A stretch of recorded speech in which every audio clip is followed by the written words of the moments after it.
اعوذ باللہ من الشیطان الرجیم بسم اللہ الرحمن الرحیم۔ السلام علیکم دوستو، میں خیریت سے ہوں اور امید کرتا ہوں کہ آپ لوگ بھی خیریت سے ہوں گے۔ میں آج آپ لوگوں کی خدمت میں پیر صاحب کا جو بیان لے کر آیا ہوں اس کا عنوان ہے اللہ تعالیٰ کی رضا۔ اس میں پیر صاحب ہمیں اللہ تعالیٰ کی رضا کے بارے میں تفصیل کے ساتھ بیان فرمائیں گے، تو چلیے آئیے سنتے ہیں۔ وسلام علی عبادہ الذین اصطفیٰ، اما بعد، اعوذ باللہ من الشیطان الرجیم، بسم اللہ الرحمن الرحیم۔ رضی اللہ عنہم ورضوا عنہ، ذلک هو الفوز العظیم۔ سبحان ربک رب العزۃ عما یصفون، سلام علی المرسلین والحمد للہ رب العالمین۔ اللہم صلی علی سیدنا محمد وعلی آل سیدنا محمد وبارک وسلم۔ ذکر و سلوک میں انسان جب محنت کرتا ہے تو اللہ تعالیٰ اس کے اندر اخلاق حمیدہ پیدا فرماتے ہیں اور روحانی بیماریوں کو اس میں سے ختم فرما دیتے ہیں۔ چنانچہ ایسے سالک کے دل میں سب سے پہلے توبہ، پھر انابت کی کیفیت ہوتی ہے، پھر دنیا سے دل کٹتا ہے تو زہد آ جاتا ہے، پھر وہ محنت کرتا ہے، ریاضت کرتا ہے تو اس میدان میں اور آگے بڑھتا ہے، حتیٰ کہ اس کے اندر صبر، شکر، توکل، تفویض، یہ سب صفتیں آ جاتی ہیں۔ ان سب کے آخر پہ ایک صفت ہے جس کو رضا کہتے ہیں۔ رضا کا مطلب یہ کہ بندہ اپنے مالک سے ہر حال میں راضی ہو۔ عام آدمی کی کیفیت تو یہ ہوتی ہے نا کہ جب اللہ کی طرف سے نعمتوں کی بارش ہے تو وہ خوش ہے، اور اگر ذرا کمی کوتاہی ہو گئی تو اس کی طرف سے شکوے شکایت شروع ہو گئی۔ اللہ رب العزت نے قرآن مجید میں اس کا تذکرہ کیا، یہ اتنا تھوڑ دلا ہے کہ بس پیسہ ملے تو کہتا ہے کہ بڑی اللہ کی میرے اوپر مہربانی ہے، اور جب اس کو تنگی آئے تو یہ سمجھتا ہے کہ بس اللہ مجھ سے ناراض ہو گیا۔ یعنی مال دولت کے پیمانے پہ تولتا ہے ہر چیز کو۔ لیکن جو اللہ والے ہوتے ہیں وہ اللہ رب العزت کی عبادت کرتے کرتے ایک ایسے مقام پہ پہنچ جاتے ہیں کہ جہاں ان کا دل اللہ کے سامنے جھک جاتا ہے، وہ اپنے مالک کے سامنے ہر حال میں راضی ہوتے ہیں۔ تیرا غم بھی مجھ کو عزیز ہے کہ وہ تیری دی ہوئی چیز ہے۔ پھر اللہ کی طرف سے اگر کوئی غم ملتا ہے اس پہ بھی خوش ہوتے ہیں۔ سبحان اللہ۔ نہ تو ہجر ہے اچھا نہ وصال اچھا ہے، یار جس حال میں رکھے وہی حال اچھا ہے۔ اللہ ان کو جس حال میں رکھتا ہے وہ اللہ سے راضی۔ سبحان اللہ۔ چنانچہ یہ مقام رضا اس دنیا میں اس کی خوشخبری صحابہ کو مل گئی تھی۔ رب کریم نے فرمایا رضی اللہ عنہم ورضوا عنہ، اللہ ان سے راضی ہو گیا، وہ اللہ سے راضی ہو۔ اس سے بڑی نعمت اور کوئی نہیں جو انسان کو مل سکے۔ چنانچہ جنتی جنت میں جائیں گے، جنت کی بے حد و حساب نعمتیں ملیں گی۔ اب ان نعمتوں کو انسان جب حاصل کرے گا تو مزے میں ہوگا۔ اللہ تعالیٰ پوچھیں گے میرے بندے کچھ اور چاہیے؟ کہیں گے اللہ ہر چیز موجود ہے، جو سوچتے ہیں وہ ہو جاتا ہے۔ آپ نے مہمان خانہ ہی ایسا بنایا کہ وَلَكُمْ فِيهَا مَا تَشْتَهِي أَنفُسُكُمْ وَلَكُمْ فِيهَا مَا تَدَّعُونَ نُزُلًا مِّنْ غَفُورٍ رَحِيمٍ۔ یہ تو مہمان نوازی ہے اس پروردگار کی۔ تو اللہ جو سوچتے ہیں وہ ہو جاتا ہے، اور ہم آپ سے کیا مانگیں؟ تو اس وقت رب کریم فرمائیں گے کہ پھر تم مجھ سے راضی ہو؟ جی اللہ، اتنی نعمتیں، ایسی زندگی، ہم بہت راضی ہیں آپ سے۔ جب بندے یہ کہیں گے کہ ہم آپ سے بہت راضی ہیں تو اللہ فرمائیں گے اچھا اب میں تمہیں بتاتا ہوں کہ میں بھی تم سے راضی ہوں، آج کے بعد میں تم سے کبھی ناراض نہیں ہوں۔ یہ وہ خوشخبری ہوگی کہ جنتیوں کو اس سے بڑی خوشخبری اور کوئی نہیں مل سکتی۔ اتنی خوشیوں کی انتہا ہوگی نا جنتیوں پہ کہ اللہ رب العزت ہم سے راضی، آج کے بعد وہ ہم سے ناراض نہیں ہے۔ اس لیے فرمایا قرآن مجید میں وَرِضْوَانٌ مِّنَ اللَّهِ اکبر، اللہ کی رضا سب سے بڑی نعمت ہے۔ اس کو حاصل کرنے کے لیے ہمیں ہمت لگا دینی چاہیے تاکہ ہم ایسی کیفیت پا لیں کہ ہم اپنے رب سے ہر وقت راضی، کوئی شکوہ نہیں، کوئی شکایت نہیں، جیسے مردہ بدست زندہ۔ اسی طرح ہم اللہ تعالیٰ کے سامنے ہو جائیں، اللہ آپ کے بندے ہیں، آپ سے زیادہ شفقت کرنے والا، محبت کرنے والا کوئی ہو ہی نہیں سکتا، آپ جو ہمارے لیے کرتے ہیں ہم راضی ہیں۔ اس کو مقام رضا کہتے ہیں۔ چنانچہ اہل اللہ کو یہ سعادت نصیب ہو جاتی ہے، یہ مقام مل جاتا ہے۔ رب کریم نے صحابہ کرام کو جو فرمایا کہ رضی اللہ عنہم ورضوا عنہ، اللہ ان سے راضی ہو گیا اور وہ اللہ سے راضی ہو گئے، تو پہلے اللہ نے اپنی رضا کا اظہار فرمایا، اللہ راضی ہو گیا، وہ اللہ سے راضی ہو گئے۔ سبحان اللہ۔ چنانچہ تفسیر عرائس البیان میں علامہ بقلی رحمۃ اللہ علیہ لکھتے ہیں کہ رضی اللہ عنہم کا معنی ہے بما کان سبق لهم من اللہ من عنایتہ و توفیقہ، اور ورضوا عنہ بما من علیہم بمتابعتہم لرسولہ صلی اللہ علیہ وسلم۔ دوسرا فرماتے ہیں کہ رضی اللہ عنہم حیث وجدہم متحیرین عن ادراک کنہ القدم بعد فنائہم فی۔ اللہ اکبر۔ ورضوا عنہ بما وجدوا منہ من لذت مشاہدتہ و حلاوت خطابہ۔ سبحان اللہ۔ تفسیر روح البیان میں علامہ حقی رحمۃ اللہ علیہ فرماتے ہیں کہ رضی اللہ عنہم بالطاعہ ورضوا عنہ لنیل الکرامہ والرضوان۔ حقائق التفسیر میں السلمی رحمۃ اللہ علیہ فرماتے ہیں کہ قال الجنید الرضا سرور القلب بمر القضاء، قضاء میں اگر کوئی کڑوا حصہ بھی آ جائے انسان اس پہ بھی راضی ہو۔ یہ وہی بات ہے، محمود غزنوی کو کہا تھا لوگوں نے ہم اتنے عقلمند اور سمجھدار اور اونچے گھرانوں کے لوگ، لیکن جو محبت کی نظر آپ کی ایاز پہ پڑتی ہے وہ ہم پہ نہیں پڑتی، اور یہ تو دیہاتی آدمی ہے، لکھا پڑھا بھی اتنا نہیں ہے۔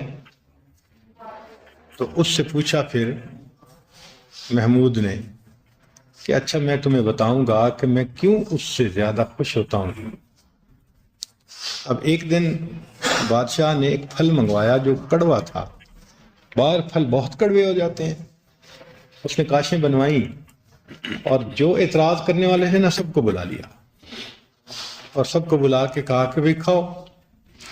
جس نے منہ میں کو لگائی اس نے تھو تھو کی، او بڑا کڑوا، بڑا کڑوا، بڑا ہی کڑوا ہے۔ سب نے کھانے سے انکار کیا۔ جب بادشاہ نے دیکھا تو ایاز مزے سے کھا رہا تھا، تو بادشاہ کو بھی حیرت ہوئی، تو پوچھا بادشاہ نے ایاز یہ تمہارے حصے کا یہ جو پھل ہے یہ کڑوا نہیں ہے؟ کہ بادشاہ سلامت کڑوا تو بہت ہے، تو پھر اتنا مزے سے کھاتے جا رہے ہو؟ اس نے کہا بادشاہ سلامت میں نے یہ بات سوچی کہ جن ہاتھوں سے میں ہمیشہ میٹھی چیزیں لے کے کھاتا رہا آج کڑوی مل گئی، اس کو لوٹاتے ہوئے مجھے حیا آئی، مجھے شرم آئی، میں کیسے لوٹا دوں؟ میں نے تو پتہ نہیں کتنی مرتبہ میٹھی چیزیں لے کے کھائی ہے۔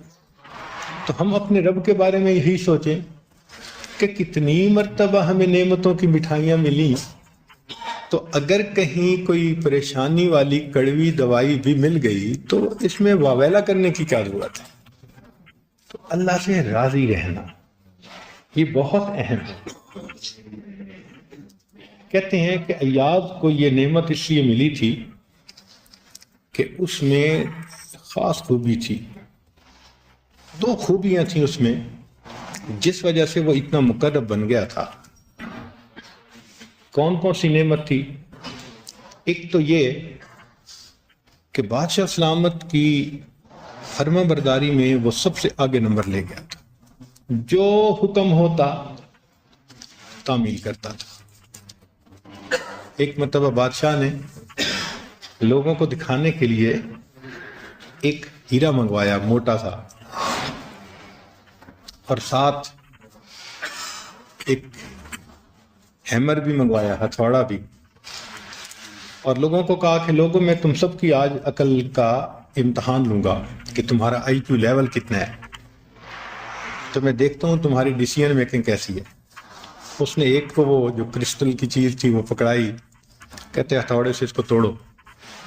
اس نے کہا بادشاہ سلامت یہ اتنی قیمتی ہتھوڑے سے توڑ دیں یہ تو ضائع ہو جائے گی۔ اس نے کہا ہاں بہت اچھا۔ اس نے دوسرے کو دی، اس نے بھی مختلف لفظوں میں سیم جواب، تیسرے کو دی، چوتھے کو دی، سب نے بالآخر کہا کہ جی اتنی قیمتی چیز کو تو ضائع نہیں کرنا چاہیے۔ ایاز کی باری آئی، بادشاہ نے کہا ایاز یہ ہے کرسٹل کی چیز اور یہ ہے ہتھوڑا توڑو۔ اس نے زمین پہ رکھ کے دوست نے جو ہتھوڑا مارا تو کرچی کرچی ہو گئی چیز۔ اب سب جو عقل مند تھے نا وہ بغلیں بجانے لگے کہ اب پتہ چلا بادشاہ کو یہ کتنا ان پڑھ گنوار ہے، اس کو چیز کی ویلیو کا پتہ ہی نہیں ہے۔ تو بادشاہ بھی تھوڑی دیر سیریس رہا، پھر اس نے کہا ایاز تم نے اتنی قیمتی چیز کو توڑ دیا؟ اس نے کہا بادشاہ سلامت میرے پاس دو آپشنز تھیں، یا تو آپ نے جو حکم کیا میں اس کو توڑتا، یا پھر میں اس کو نہ توڑتا تو آپ کے حکم کو توڑتا۔ میری نظر میں آپ کا حکم ایسے ہزاروں ہیروں سے زیادہ قیمتی تھا، میں نے حکم کو نہیں توڑا، میں نے ہیرے کو توڑا۔ تو بادشاہ نے کہا کہ دیکھو یہ فرمانبرداری ہے جس کی وجہ سے یہ میری نظروں میں اتنی اہمیت اختیار کرے۔ کاش کہ اللہ رب العزت کے بارے میں ہماری بھی یہی کیفیت ہو جائے کہ اللہ ہر چیز کو توڑ بیٹھیں گے، تیرے حکموں کو نہیں توڑیں گے۔ عہد کر لیں، من میں یہ سوچ لیں کہ مالک آج کے بعد نہیں توڑیں گے آپ کے کسی حکم کو، جو مرضی ہو جائے۔ تو ایک تو ایاز میں یہ صفت بہت اچھی تھی، اور ایک صفت اور بھی تھی سبحان اللہ جو اس سے بھی اچھی تھی۔ لوگوں نے بادشاہ کو شکایت لگائی، او جی وہ جس دیہاتی کو آپ نے اتنا مقرب بنایا ہوا ہے نا، ہمیں پتہ چلا ہے کہ وہ بندہ بیت المال سے کچھ چوری کرتا ہے۔ بیت المال سے چوری کرتا ہے؟ ان کا ہاں وہ ایک کلوزٹ ہے، اس نے اپنے لیے خاص کی ہوئی ہے، اس کو تالا لگایا ہوا ہے، چابی بھی کسی کو نہیں دیتا، دیکھنے بھی نہیں دیتا۔ اور آبزرویشن یہ ہے کہ جب سب سو رہے ہوتے ہیں یہ اس وقت چھپ کے وہاں جاتا ہے اور لگتا ہے اس کو کھول کے دیکھتا ہے، کچھ رکھتا ہوگا، لیتا ہوگا، لگتا ہے اس کی کلوزٹ تو قیمتی چیزوں سے بھری ہوئی ہوگی۔ بادشاہ نے کہا واقعی؟ ان کا ہاں آپ تحقیق کروا لیجئے۔ تو بادشاہ نے اسی وقت ایاز کو بلوا لیا لوگوں کے سامنے۔ بادشاہ نے کہا کہ مجھے ایک رپورٹ ملی ہے کہ تمہاری کوئی کلوزٹ ہے، تالا لگا کے رکھتے ہو، کسی کو دیکھنے بھی نہیں دیتے، خود بھی ایسے وقت جا کے کھولتے ہو کوئی دیکھنے والا نہیں ہوتا، تو کچھ تردد ہے کہ تمہارا وہاں کیا کچھ ہے۔ کہاں ہے چابی؟ اس نے کہا بادشاہ سلامت یہ ہے چابی۔ تو بادشاہ نے ایک امیر کو کہا کہ بھئی چابی لے جاؤ اور جو کلوزٹ میں ہو وہ نکلوا کے یہاں لا کے سامنے رکھ دو۔ جب وہ بندہ گیا اب جو لوگ تھے نا وہ تو بڑے خوش کہ اب پتہ چلے گا اس کا کہ یہ اندر سے کتنا جو ہے نا وہ برا ہے اور بادشاہ کے کتنا یہ قریب ہوا ہے، آج اس کا پتہ کٹے گا۔ لیکن ایاز بڑے سکون سے آرام سے بیٹھا ہوا تھا، مطمئن تھا۔ کچھ دیر کے بعد وہ امیر گیا اور کلازٹ میں جا کے دیکھا ایک پرانی جوتی اور پرانے کپڑے، بس یہی رکھے ہوئے۔ وہ بڑا حیران ہوا، اتنی بے قیمت سی چیزیں یہ اس نے رکھی ہوئی ہیں اور یہ چھپ چھپ کے آتا ہے اور دیکھتا ہے اور جاتا ہے۔ خیر وہ ان چیزوں کو لے کے آ گیا اور بادشاہ کے سامنے رکھ دی۔ بادشاہ بھی حیران، یہ چیزیں تو اس قابل ہی نہیں کہ ان کو انسان سنبھال کے رکھے، پرانے کپڑے، پرانا جوتا، بیکار چیزیں۔ تو بادشاہ نے پوچھا، ایاز تم نے کلازٹ میں یہ چیزیں رکھی ہوئی تھیں؟ جی بادشاہ سلامت یہ رکھی تھی۔ تم ان کو جا کے دیکھتے تھے تنہائی میں؟ جی میں ان کو جا کے دیکھتا تھا۔ یہ اتنی قیمتی تو نہیں ہے کہ ان کو کسی تالے میں رکھا جاتا۔ ایاز خاموش۔ تو بادشاہ نے کہا کہ ایاز بتاؤ آخر راز کیا ہے؟ تو ایاز نے کہا کہ بادشاہ سلامت، جب پہلی مرتبہ آپ کی خدمت میں آیا تھا میں نے یہ جوتا پہنا ہوا تھا، یہ کپڑے پہنے ہوئے تھے، میں دیہاتی سا انسان تھا، جاب کی تلاش میں آیا تھا۔ پھر آپ کی نظر عنایت ہوئی تو آپ مجھے بڑھاتے گئے، آپ نے مجھے اتنی محبت دے کے قریب کر لیا، میں نے اپنے جوتے اور اس کپڑے کو کلازٹ میں رکھا۔ روزانہ میں جاتا ہوں اور ان کو دیکھ کے کہتا ہوں ایاز اپنی اوقات نہ بھولنا، ایاز اپنی اوقات نہ بھولنا، تم یہ تھے۔ یہ بادشاہ کی نظر کرم ہے کہ اس نے تمہیں کہاں پہنچایا۔ اللہ اکبر، جتنا وہ دیہاتی سمجھدار تھا، کاش یہ سمجھ ہمیں بھی آ جاتی اور ہم بھی اپنے مالک کو یاد کرتے اور اپنی اوقات کو دیکھتے۔ ہم زندگی میں آئے تھے، کیا تھا ہمارے پاس؟ جب بچپن تھا نہ لباس تھا، نہ مکان تھا، نہ کچھ مال تھا، نہ خزانہ تھا، ننگے بدن آئے تھے، جسم پہ بھی کچھ نہیں تھا، نہ کھانا نہ پینا۔ اللہ نے ہمارے لیے دودھ کی نہریں جاری کی تھی ماں کے سینے میں، اللہ نے ماں کے دل میں محبت ڈالی، بستر کا بھی انتظام، جھولے کا بھی انتظام، گود کا بھی انتظام، بیمار تو دوائی کا بھی انتظام، سوئے تو بستر کا انتظام، ہر چیز کا انتظام اللہ نے ہمارے، ہم تو بولنا بھی نہیں جانتے تھے، رب کریم نے ہمارے رونے میں اثر پیدا کر دیا۔ تھوڑا سا ایسے رونے کی آواز آتی تھی، ماں بھاگی ہوئی آتی تھی، باپ پوچھتا تھا میرا بیٹا رو کیوں رہا ہے؟ یہ محبتیں کس نے ان کے دل میں ڈالی؟ اللہ نے ڈالی تھی۔ چنانچہ رونے پہ اللہ نے ہمیں پال کے دکھا دیا۔ پھر ہم بڑے ہو گئے، اب اللہ نے ہمیں مکان دیا، دکان دی، بیوی دی، بچے دیے، اب ہم کہتے ہیں یہ ہمارے ہیں، میرے بچے، میرا گھر، میری بیوی، میں تو ساتھ کچھ نہیں لایا تھا۔ یہ کس نے دی؟ اللہ نے دی۔ اللہ نے مکان دیا، اللہ نے لباس دیا، اللہ نے غذا دی، اللہ نے اولاد دی۔ اللہ اولاد نہ دینا چاہے تم بازار سے جا کے خرید سکتے ہو؟ یہ نعمتیں دکانوں پہ ملتی ہیں؟ وقت کے بادشاہ اولاد کی تمنا لے کے دنیا سے طرفتے چلے گئے، وقت کے انبیاء دعائیں مانگتے رہے۔ قرآن مجید کی آیت پڑھیے، زکریا علیہ السلام، بال سفید ہیں، رب انی وہن العظم منی، اللہ میری ہڈیاں بوسیدہ ہو گئیں، واشتعل الرأس شیبا، بال سفید ہو گئے، ولم اکن بدعائک ربی شقیا، اللہ میں ابھی بھی اپنی دعا کے قبولیت کے بارے میں آپ سے مایوس نہیں ہوا۔ اللہ اکبر، اللہ اکبر، رب حب لی من لدنک ولیا۔ یہ وہ نعمت ہے اللہ نے ہمیں عطا فرما دی، سبحان اللہ۔ تو آج جو ہمارے پاس ہے ہمارا نہیں، پروردگار نے ہمیں دیا ہے۔ دینے والے کو مت بھولیں، لیکن ہم اس مال پیسے کے اندر آ کے بڑے بول رہے اور تو مجھے نہیں جانتا اور تو جانتا نہیں میں کون ہوں.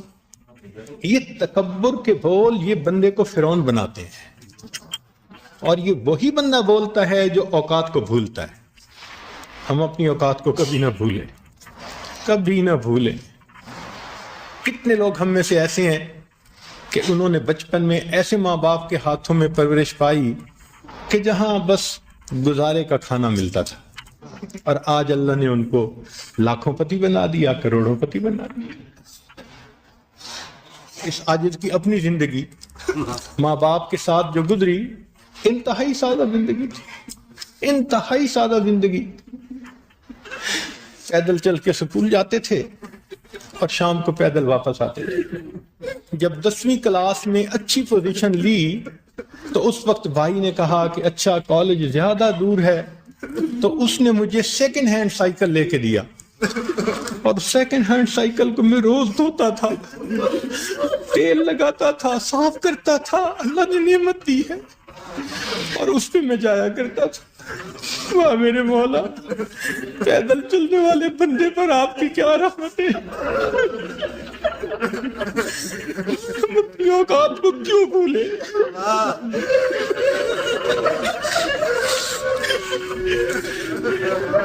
اس پروردگار نے نعمتوں کی انتہا کر دی ہے. اللہ اکبر. اس لیے ہمیں چاہیے کہ ہم اپنے مالک سے ہر حال میں راضی رہیں، ہر حال میں راضی رہیں. اب آخری بات، بنی اسرائیل نے حضرت موسیٰ علیہ السلام سے پوچھا کہ اللہ کے نبی صلی اللہ علیہ وسلم ہمیں کیسے پتہ چلے کہ اللہ ہم سے راضی ہے، ہمیں کیسے پتہ چلے؟ تو موسیٰ علیہ السلام نے کہا میں کوہ طور پہ جاؤں گا اور رب کریم سے پوچھ کے پھر تمہیں بتاؤں گا. چنانچہ موسیٰ علیہ السلام کوہ طور پہ تشریف لے گئے. اللہ میری قوم پوچھتی ہے ہمیں بتاؤ کیسے پتہ چلے اللہ ہم سے راضی ہے. رب کریم نے فرمایا قوم کو بتا دو، یہ فیصلہ کرنا بہت آسان ہے. تم اپنے دلوں میں جھانک کے دیکھو، تم مجھ سے راضی ہو، میں تم سے راضی ہوں. تم مجھ سے راضی نہیں، میں بھی تم سے راضی نہیں. اب بتائیں اگر ہم لوگوں کے سامنے شکوے کرتے ہیں یہ نہیں، یہ نہیں، یہ نہ ملا، یہ نہ ملا، تو ہم کہاں اللہ سے راضی ہوئے ہیں؟ تو پھر اللہ ہم سے کیسے راضی ہوں گے؟ ہمیں تو چاہیے تھا کہ ہم کہتے کہ اللہ کی اتنی نعمتیں، میں ساری زندگی سجدے میں سر ڈال کے رہوں، میں اللہ کی ایک نعمت کا شکر ادا نہیں کر سکتا، اور میرے اللہ نے تو مجھے کتنی نعمتوں میں رکھا ہے. اللہ تعالی ہمیں ان نعمتوں کی قدردانی کی توفیق عطا فرمائے، اور ہم آج یہ عہد کر لیں کہ ہم نے ہر حال میں اللہ سے راضی ہی رہنا ہے. اللہ تعالی ہمیں اس کے بدلے اپنی رضا عطا فرمائے. وآخر دعوانا ان الحمد للہ رب العالمین. تو جی دوستو، جیسا کہ آپ لوگوں نے آج کا بیان سنا، اس میں ہمیں پیر صاحب نے اللہ تعالیٰ کی رضا کے بارے میں تفصیل کے ساتھ بیان فرمایا. امید کرتا ہوں کہ آج کا یہ بیان آپ لوگوں کو پسند آیا ہوگا، اور انشاءاللہ بہت جلد میں آپ لوگوں کی خدمت میں ایک اور نئے بیان کے ساتھ حاضر ہوں گا. تب تک کے لیے مجھے اجازت دیجیے گا. اللہ حافظ.